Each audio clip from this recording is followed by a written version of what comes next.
Hello दोस्तों, स्वागत करते हैं आपका कलर्स कोचिंग क्लासेस में। मैं विपिन पढ़ा रहा हूं आपको मैथ्स और रीजनिंग की क्लासेस। तो शुरू करते हैं आज की पाठशाला। जैसा कि दोस्तों आपको पता है कि हमारा कंपाउंड इंटरेस्ट और चक्रवृद्धि ब्याज चल रहा है।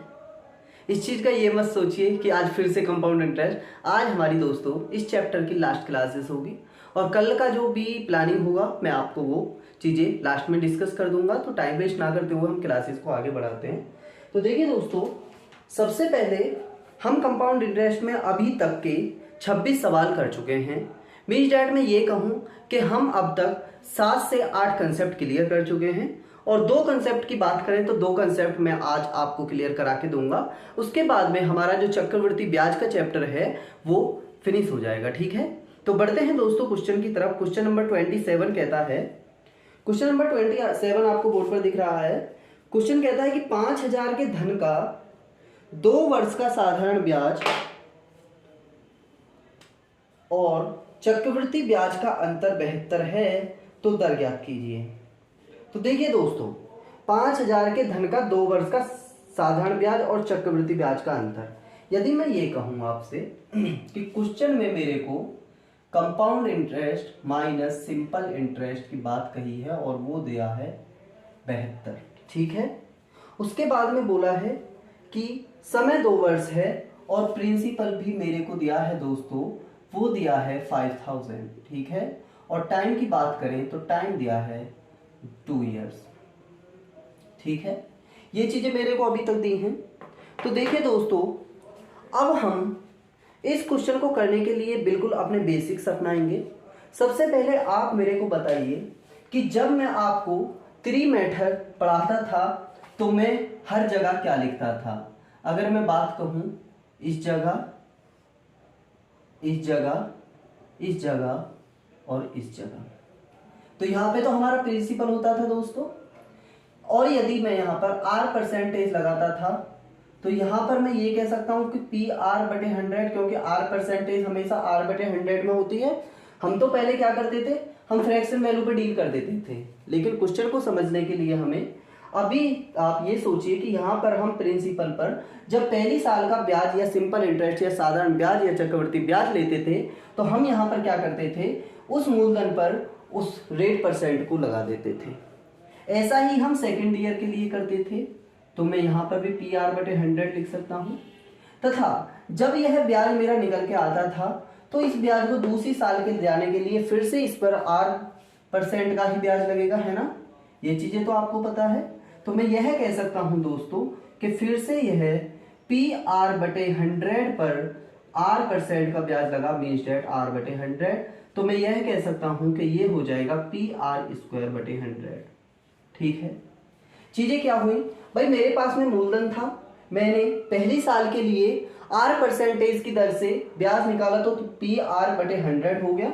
उसके बाद में दूसरी साल के लिए फिर से PR/100 हो गया और पहली साल का दूसरी साल पर चक्रवृद्धि ब्याज निकालने के लिए फिर से PR/100 जो मेरा ब्याज आया था उस पर फिर से मैंने R% की दर से ब्याज निकाला, तो PR/100 गुणा R/100 मीन्स डेट मैं यह कह सकता हूं इक्वल टू ये हो गया PR²/10,000।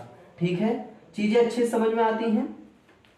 अब आप मुझे ये बताइए दोस्तों कि क्या मैं इसे इस टाइप से लिख सकता हूं, डी मतलब डिफरेंस। डिफरेंस किस चीज का, compound interest minus simple interest. ये मैं ये कह सकता हूं डिफरेंस बराबर PR²/100। ठीक है, मेरे को R% चाहिए थी, R%। यहां से R² की वैल्यू निकालते हैं। R² बराबर हो जाएगा D गुणा 10,000/P और R की बात करें तो यहां पे हो जाएगा √D/P गुणे ये 10,000 का 100 हो जाएगा, 100 या 10,000। ठीक है, चीजें अच्छे से समझ में आती है। मैंने क्या किया दोस्तों, मैंने किया मूलधन का, ये तो यहाँ पे समझ में आती है, PR²/10,000 जो आया था ये हमारा compound interest minus simple interest means that मैंने यह बोल दिया कि ये डिफरेंस हो गया। डिफरेंस बराबर पी आर स्क्वायर बटे 10,000 हो गया। अब हम यहाँ पर बात करें आर स्क्वायर की, क्यों आर वही हमें चाहिए, तो आर स्क्वायर बराबर हो जाएगा डी बटे पी गुणा 10,000, डी बटे पी गुणे 10,000, और आर का जब अंडर रूट लगाया तो अंडर रूट डी बटे पी, और 10,000 का हो गया 100। तो उम्मीद करता हूँ चीजें यहाँ तक समझ में आई होंगी। अब हमारे क्वेश्चन में इसमें कुछ नहीं बचा दोस्तों। मैं यदि यहां से इस चीज को मिटा दूं तो कोनो दिक्कत नहीं होगी ना बचवा, है ना। r बराबर डी बटे पी हो जाएगा। तो r बराबर, अब यहां से मेरे को वैल्यू बताइए भाई, d की वैल्यू 72 थी और p की वैल्यू क्या थी मेरे पास में 5000, यह अंडर रूट में है, मैंने यहां पर वैल्यू लगा दी, गुणे कितना हो गया 100 हो गया। और r बराबर यदि मैं इसे काटूं तो ये 2 से 36 बार कटेगा दोस्तों, और ये कटेगा कितना 2500 गुणे 2 बराबर 5000। अब मैं इसका वर्ग मूल देखूं तो इसका कितना हो जाएगा भाई 36, 6 का वर्ग होता है, तो यहाँ पे 6 बटे ये होता है 2500, 50 का वर्ग गुणे 100, तो 50 दूनी ये कितना हो जाएगा 100। तो r बराबर 6 गुणे 2 मतलब कि 12% मेरा आंसर आ जाएगा। चीजें समझ में आती हैं। अब मैंने ये बेसिक से तो आपको बताया, लेकिन आप इस टाइप के क्वेश्चन में इस वाले फॉर्मूले को ध्यान रखेंगे कि जहां पर भी 2 साल के लिए r बराबर पूछे तो r बराबर हो जाता है अंडर रूट डी बटे पी गुणे 100। ठीक है, उम्मीद करता हूं चीजें आपको समझ में आ गई होंगी। ठीक है, तो बढ़ते हैं दोस्तों अगले क्वेश्चन की तरफ। इसका आंसर क्या हो जाएगा मेरा सी ऑप्शन, मीन डेट 12% इसका आंसर हो जाएगा। ठीक है,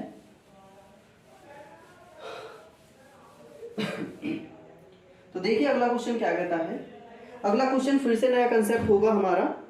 एक आदमी ने बाइक खरीदी और वादा किया कि वह 20% की दर पर 10,800 की 3 बराबर किस्तों में पैसे चुका देगा, तो बाइक की कीमत ज्ञात कीजिए।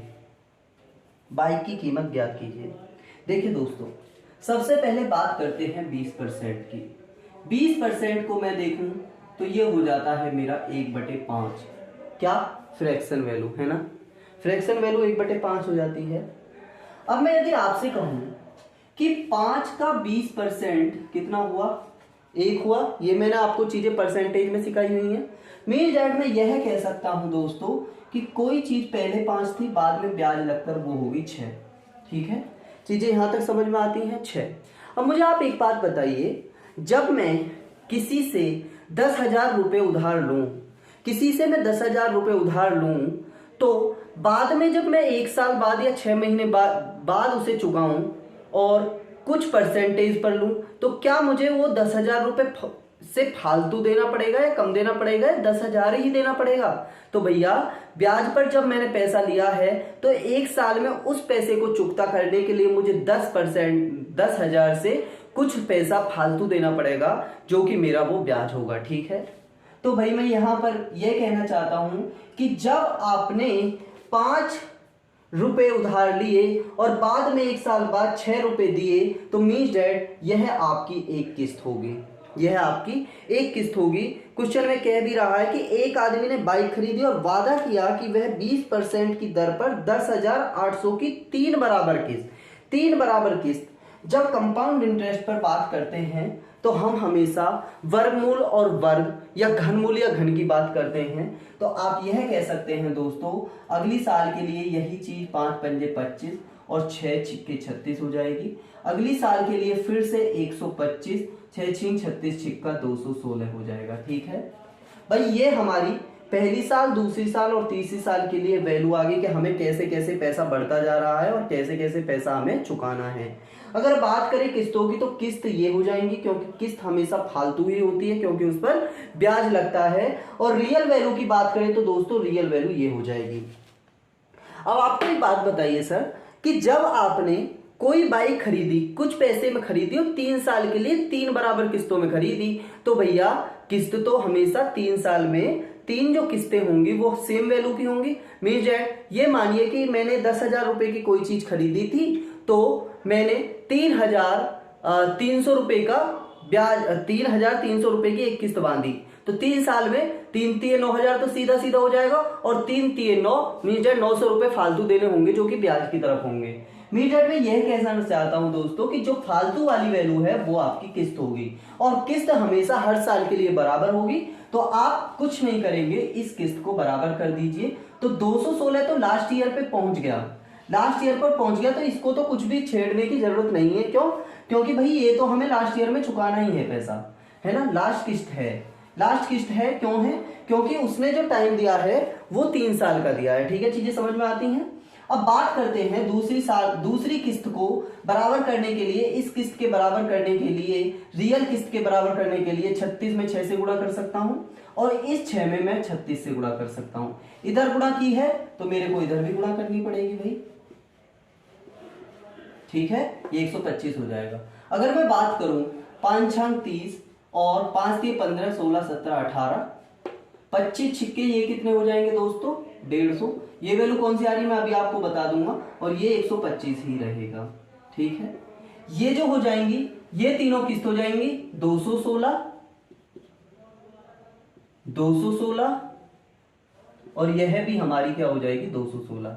ये 3 किस्त हैं जो कि बराबर बराबर पैसे की हैं, और ये वो पैसा है जो उसने पैसा देना है, या 3 बराबर किस्तों में बात कर रहा था।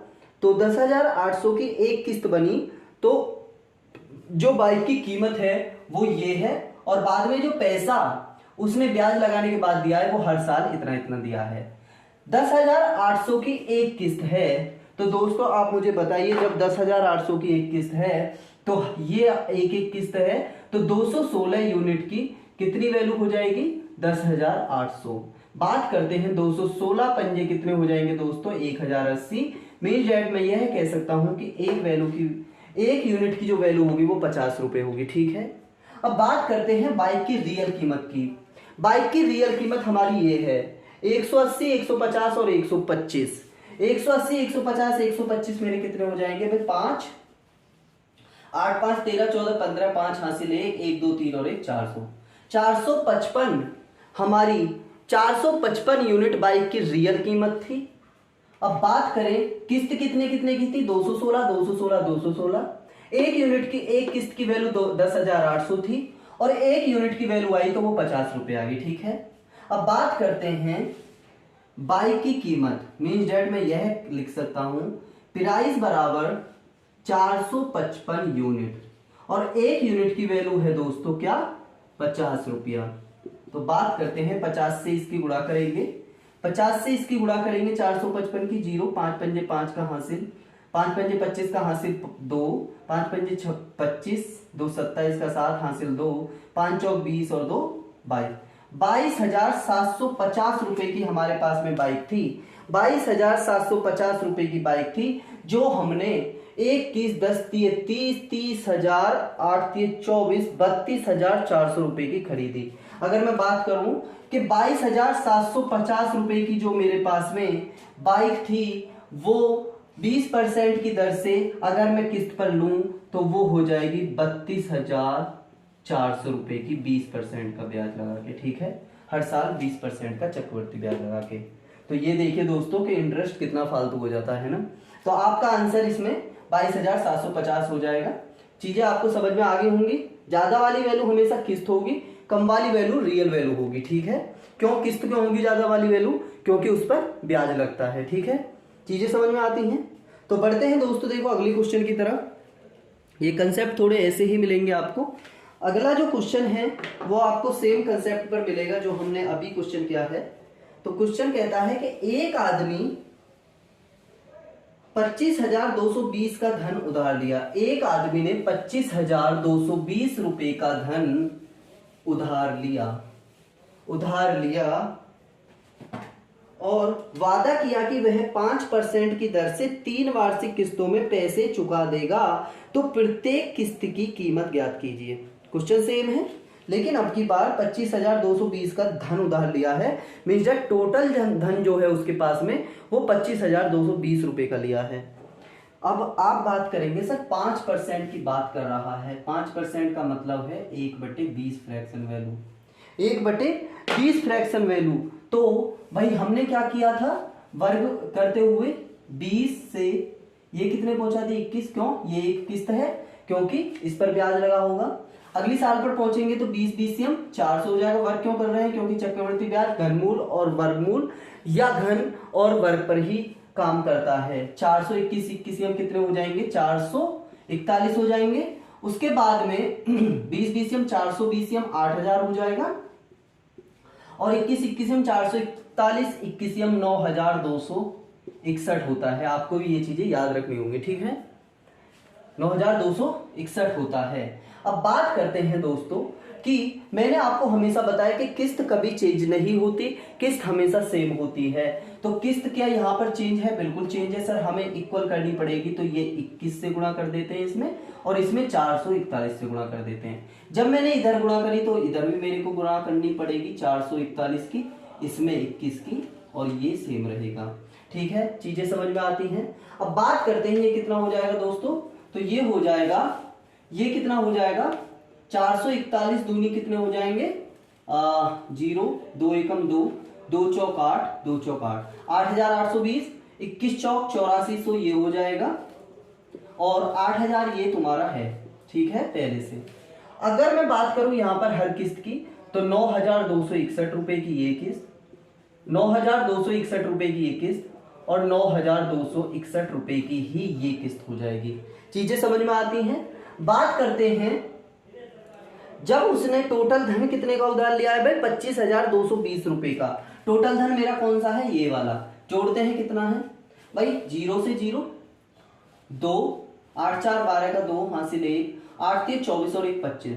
क्या 25,220 रुपए का ही धन उधार लिया है? बिल्कुल। हमसे पूछ रहा है कि एक किस्त की वैल्यू, भाई एक किस्त हमारी 9,261 रुपए की पड़ रही है, 9,261 रुपए की। कब? जब 25,220 रुपए का धन हम 3 साल के लिए उधार लें और कितने परसेंट ब्याज पर? 5% चक्रवृद्धि ब्याज पर। तो आपका ऑप्शन नंबर सी इसमें करेक्ट आंसर होगा। ऑप्शन नंबर सी इसमें करेक्ट आंसर होगा। 9,261 रुपए आपका आंसर हो जाएगा, ठीक है। चीजें समझ में आती हैं। तो देखिए दोस्तों, बढ़ते हैं अगले क्वेश्चन की तरफ। बहुत ही अच्छे अच्छे कंसेप्ट आपको ये मिल रहे हैं और आज हमारा चक्रवृद्धि ब्याज का ये लास्ट सेशन है या लास्ट क्लास है, ठीक है। तो देखिए दोस्तों, अगला क्वेश्चन कहता है कि मूलधन बराबर क्या है जब समय 3 वर्ष, दर पहले वर्ष 5%, दूसरे वर्ष 4% और तीसरे वर्ष 3%, जब चक्रवृद्धि ब्याज मुझे 12,476 रुपए दे रखा है। भाई कंपाउंड इंटरेस्ट मुझे 12,476 रुपए दे रखा है। अब बात करते हैं, टाइम 3 साल है।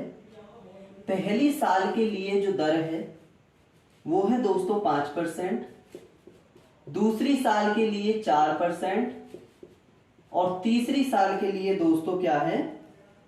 3% दर है। चीजें समझ में आती हैं।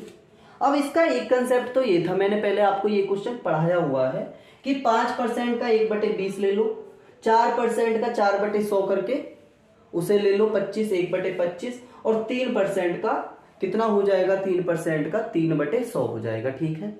लेकिन इस कंसेप्ट से यह सवाल बहुत ज्यादा बड़ा हो जाता है, ठीक है। जब हमें चक्रवृद्धि ब्याज टोटल दे रखा है तो हम इस कंसेप्ट को थोड़ा डिफरेंट वे में सीखते हैं। तो ये होता है हमारा क्रमागत बढ़त के रूप में। अगर बात करूं ये कंसेप्ट क्या होता है दोस्तों, तो ये होता है कंसेप्ट क्रमागत बढ़त।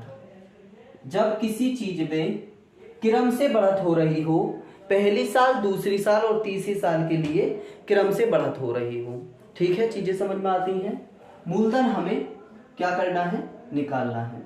क्रमागत बढ़त जो होती है दोस्तों, वो होती है हमेशा, इस चीज का आप ध्यान रखेंगे कि x plus Y plus X into Y बटे 100, ठीक है। ये फॉर्मूला आप याद रखेंगे। इसमें आप करेंगे क्या?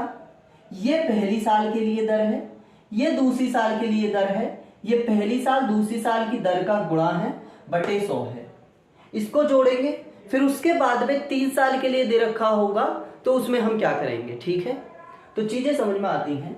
अब बात करते हैं सर, सबसे पहले पहली ईयर का बताइए मुझे 5%, दूसरी साल का 4% और तीसरी साल का 3%। ठीक है, क्रमागत बढ़त देखते हैं तो 5 प्लस पहली साल का, दूसरी साल का 4 प्लस पहली साल का और दूसरी साल का ब्याज या दर बटे 100। ठीक है, 5 4 9 हो जाएगा प्लस 5 चौक 20 बटे 100 हो जाएगा, 0 2 पंजे 10 हो जाएगा।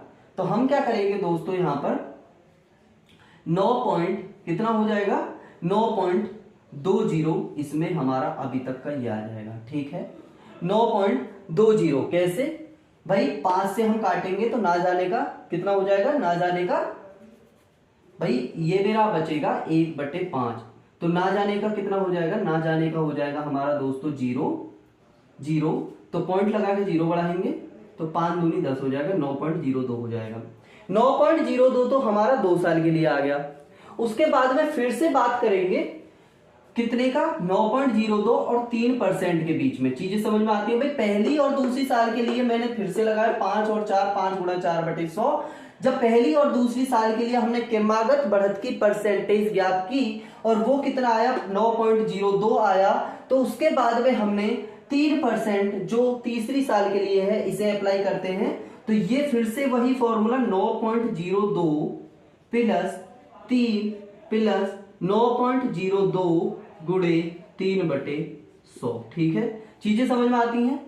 ये ही निकालनी हमें थोड़ी सी टफ पड़ेगी, लेकिन यकीन मानिए दोस्तों ये वाला जो फॉर्मूला होगा ये आपको बहुत हेल्पफुल होगा एग्जाम में। ठीक है, 9 और 3 12 हो जाएंगे, 12.02 प्लस 3 दूनी कितने हो जाएंगे 6, 0 और 3 निम्न 27, ये हो जाएगा 27.06 बटे 100 है, तो ये पॉइंट हमारा पहुंच जाएगा यहां, ये आ जाएगी 0.2706। अब बात करते हैं 0.2706 को जोड़ेंगे तो ये हो जाएगा 6 0 9 2 और 12.2906 जो ये है हमारा किसी भी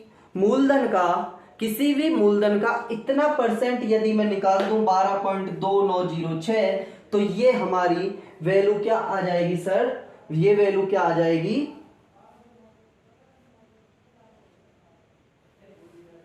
ये वैल्यू आ जाएगी हमारी क्या, हमारी ये वैल्यू आ जाएगी 12.476। हमने कहीं पे गलत किया है क्या, 5 4 9, 5 चौके 20, 20/100 ये हो जाएगा 9.02 बिल्कुल, और 9 और 3 12 और 3 दूनी 6, 3 0 0 और 3 निम्न 27 बिल्कुल 2706। उसके बाद में 0.2706, 6 0 7 और 2 9, 2706 पॉइंट ये हो जाएगा बिल्कुल 12.4706, 12.4706 आना चाहिए भाई, 476। ठीक है, तो ये देखिए दोस्तों ये जो वैल्यू आएगी ये आपको करने के बाद में ये जो मिलेगी 12.476 मिलेगी। हमने कहीं पर क्वेश्चन में गलत कर दिया है। ठीक है, तो हमारा जो ये आएगा, अब हम इसमें क्या करेंगे दोस्तों, ये करेंगे हम जो हमारे पास में प्रिंसिपल वैल्यू है उसका 12.476 जो है इतना परसेंट किसके बराबर है, तो ये हमारा कंपाउंड इंटरेस्ट 12476 के बराबर, 12476 के बराबर। ठीक है, तो देखिए दोस्तों इस पॉइंट को घटाने के लिए हम क्या करेंगे, 3 0 नीचे बढ़ा देंगे, इससे ये एक बार कट जाएगा, और यदि मैं प्रिंसिपल की बात करूं ये टोटल इधर जाएगा, और ये क्या है, इकाई दाई सैकड़ा हजार 10,000 lakh 1 lakh, means that option number A आपका करेक्ट आंसर होगा। चीजें आपको समझ में आती हैं, चीजें आपको समझ में आती हैं दोस्तों, चीजें क्या कह रही हैं, चीजें क्या कह रही हैं, तो देखिए दोस्तों चीजें क्या कह रही थी कि x + y + xy/100 हमने क्रमागत बढ़त लगाई। क्रमागत बढ़त कब अप्लाई करते हैं, जब किसी भी साल में कोई अलग अलग दर या सेम दर दे रखी हो, उसमें कोई दिक्कत वाली बात नहीं, कहीं पर भी अप्लाई कर सकते हैं। तो 5%, 4% और 3%, इसमें हमने क्रमागत बढ़त करी तो 5 + 4 + 5 × 4/100, तो यहाँ पे 9.02 लेकर आए। उसके बाद में 3% के साथ में इसकी क्रमागत बढ़त लगाई, ये लास्ट में जो आया मेरा 12.476 आया। उसके बाद में हमने ये जो परसेंटेज वैल्यू आई, ये परसेंटेज वैल्यू हमारी किसी भी मूलधन का 12.476% उसका कंपाउंड इंटरेस्ट होगा। कंपाउंड इंटरेस्ट क्यों होगा? क्योंकि ये जो हमारी वैल्यू आई है ये हर 3 साल के लिए आ चुकी है। 3 साल के लिए आ चुकी है। आप कहेंगे सर एक बार में ही कैसे निकाल दिया? क्योंकि क्रमागत बढ़त का फॉर्मूला हमने अप्लाई किया है। तो उम्मीद करता हूं चीजें आपको समझ में आई होंगी। बढ़ते हैं इस क्लास के लास्ट क्वेश्चन की तरफ और इस चैप्टर के लास्ट क्वेश्चन की तरफ। तो देखिए दोस्तों, बोर्ड पर आपको क्वेश्चन दिख रहा है। क्वेश्चन कहता है कि मूलधन ज्ञात कीजिए जब समय, मूलधन ज्ञात कीजिए जब समय 1 वर्ष 6 महीने, कंपाउंड इंटरेस्ट चक्रवर्ती ब्याज अर्धवार्षिक माइनस वार्षिक बराबर 204 है और रेट 4% है। तो देखिए दोस्तों, हमको क्या क्या दे रखा है। रेट की बात करें तो वो 4% है। समय की बात करें तो वो 1 ईयर एंड 6 मंथ है। प्रिंसिपल हमें ज्ञात करना है और कंपाउंड इंटरेस्ट अर्धवार्षिक CI half yearly minus yearly बराबर क्या है दोस्तों? 204। ये चीजें हैं, ठीक है। अब बात करते हैं, सबसे पहले हम कंपाउंड इंटरेस्ट अर्धवार्षिक ज्ञात करते हैं और इसमें भी हम क्रमागत बढ़त ही लगाएंगे, ठीक है। क्रमागत बढ़त ही लगाएंगे। कंपाउंड इंटरेस्ट अर्धवार्षिक। अब आप मुझे ये बताइए दोस्तों, 1 साल 6 महीने में कितनी अर्धवार्षिक होंगी? तो मेरी हाफ ईयरली की बात करें दोस्तों, हाफ ईयरली की बात करें तो वो हो जाएंगी 1 साल 6 महीने में केवल और केवल 3 हाफ ईयर। 3 हाफ ईयर कैसे हो जाएंगी भाई? 1 साल में 2 हाफ ईयर और 6 महीने की 1 हाफ ईयर।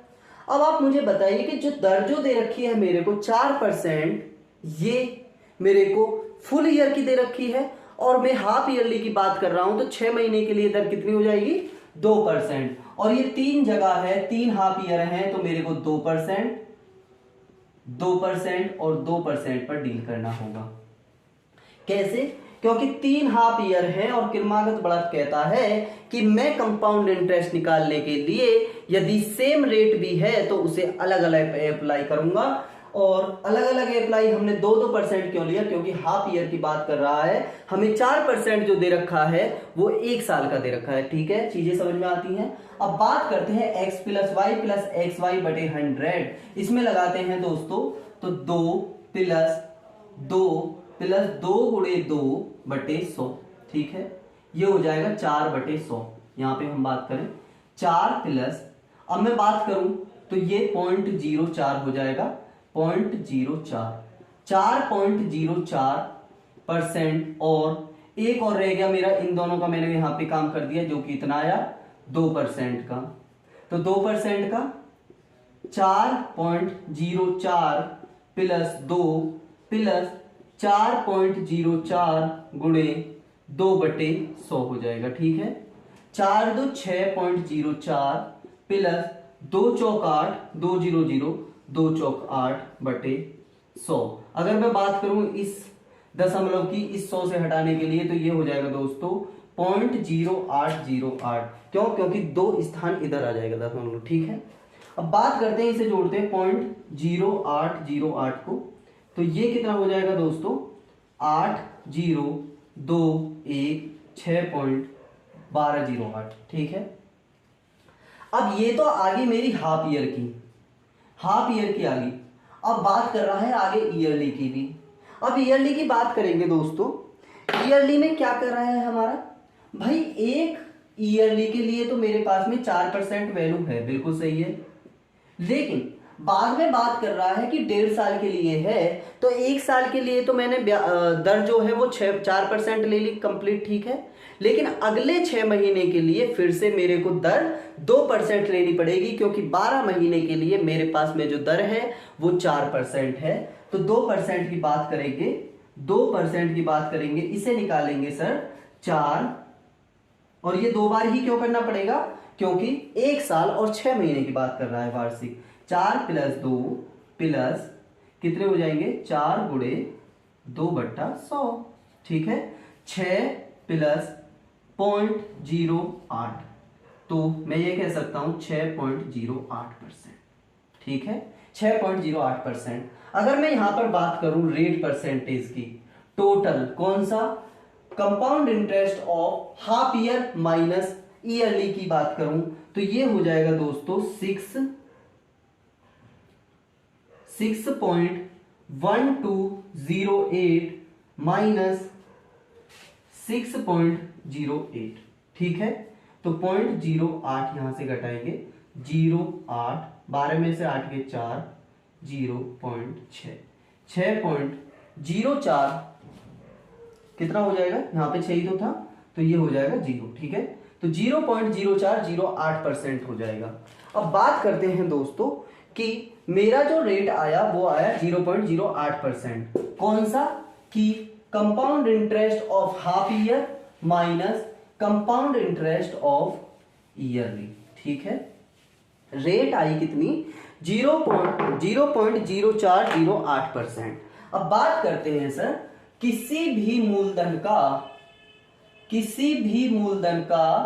0.0408% जो होगा वो हमें दे रखा है क्या, 204, यही तो दे रखा है भाई। प्रिंसिपल का 0.0408% 204 के बराबर होगा। कर देंगे सर सवाल को, क्या करेंगे, इस जीरो का कोई फर्क नहीं पड़ेगा, 408 का मतलब 1 2 3 क्या जीरो, और ये कितनी बार कटेगा सर, ये कटेगा मेरा 2 बार, तो P बराबर हो जाएगा 1,00,000/2, 2 से मैं इसको काटूंगा तो ये कटेगा 50, मीन डेट P बराबर 50,000 मेरा आंसर आ जाएगा। मतलब कि मूलधन की बात करें तो मूलधन मेरा 50,000 आ जाएगा, ठीक है।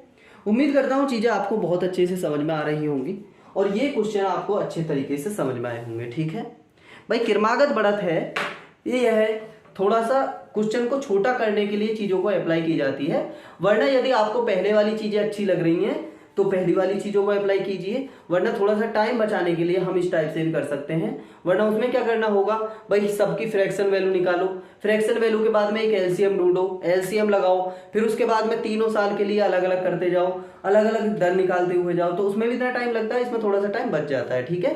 तो इस फॉर्मूले को एक बार से मैं फिर से दोहरा देता हूं, क्या था, क्रमागत बढ़त का x plus Y plus x गुणे वाई बटे 100%, ठीक है। ये क्रमागत बढ़त का फॉर्मूला होता है, ठीक है। चीजें अच्छे से समझ में आई होंगी। तो देखिए दोस्तों, आज का तो ये चैप्टर कंप्लीट होता है कंपाउंड इंटरेस्ट। यदि मैं मैथ की बात करूं तो मैथ में हमने अभी तक 4 चैप्टर कंप्लीट कर चुके हैं। कौन कौन से भाई, हमने पहले हाइट एंड डिस्टेंस पढ़ा था, दूसरे नंबर पे हमने परसेंटेज पढ़ा था, फिर हमने सिंपल इंटरेस्ट साधारण ब्याज पढ़ा था, और उसके बाद में कंपाउंड इंटरेस्ट। और अब की बार जो आने वाले टाइम में है, तो अगली बार आने वाले टाइम में हमारा प्रॉफिट एंड लॉस चैप्टर चलेगा, उसके बाद में समय एंड कार्य, सारी चीजें इस टाइप से सीक्वेंस वाइज चलती जाएंगी। तो उम्मीद करता हूं चीजें आपको बहुत अच्छे से समझ में आ रही हैं। यदि आपको क्लासेस पसंद आ रही हैं तो आप जुड़े रह सकते हैं और औरों को जोड़ सकते हैं कलश कोचिंग क्लासेस के साथ। आज मेरी थोड़ी सी तबीयत खराब है तो इस वजह से थोड़ी सी आपको दिक्कत आ सकती है, तो उसके लिए मैं क्षमा चाहता हूं। कल से आपको ये प्रॉब्लम्स क्रिएट नहीं होंगी, तो ठीक है। तो आज की क्लास को यहीं समाप्त करते हैं। बड़े बूढ़ों का ध्यान रखें, माता पिताओं के सम्मान करें और गुरुजनों को सम्मान करें। जय हिंद, जय भारत और नमस्कार।